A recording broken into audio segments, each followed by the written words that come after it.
Hi guys, thanks for coming in. Well, it's time to get emotional again. It's time for the breakup. I'm here in the sales section of the office. It has windows on all three sides. They have light all day long. It must be nice. What's your name? Ben Epstein. Ben, what is the worst breakup you ever had, you ever went through? I've never been broken up with. I've broken up with a couple people. I broke up with a girl. Must feel great. Yeah, it's a very powerful position, right? No, I split up with my girlfriend in college. So when I moved out to California and she was a little younger, she came out to visit, and that's when I broke up with her. So she took a 3,000-mile flight to be dumped. I can't feel good. Why'd you do that to her? I guess it was the time, space, difference, all those things that come into effect when you're still in college and someone else has graduated. So I was out of the college scene, and she was coming out to see me to try to keep something going that probably wasn't going to work any longer. How did you do it? How'd you... Yeah, well, so it's interesting. We went to a party. We came back in Los Angeles, and I just moved out there. I didn't really know the area too well, and we went out to go get tacos at a place that had been recommended, and just right there over some fish tacos. So she had both the sensory high of being able to eat a delicious fish taco in Los Angeles, but then the emotional low of being broken up with and then having to fly home, probably really sad. How far into the tacos did you dump that news on her? After eating them.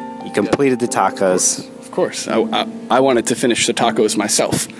So. And the whole time you were eating those tacos, what were you thinking? How delicious they were, and how that acrid, bitter taste of loss will affect her unfortunately, after having that delicious taste of a fish taco. You weren't crafting the words that you were going to use for the breakup? No, I like to have it come kind of organically there, like in the moment.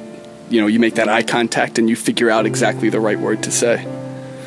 Not like a scripted version of a breakup, per se. Can you recreate what you said to her? Like, try to... Ooh. Well, you can make up a new name for her if you're comfortable with her name. It was probably like, hey, can you pass me the tartar sauce, Lauren? And then she passed me the sauce, and as I'm decorating the taco, it was like, so, you know, this whole long distance and the ages that we are, where we are in our lives, I just don't think this is going to be something that will make sense for either of us.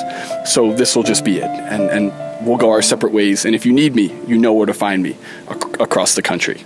It's very pragmatic, but also very cold and robotic.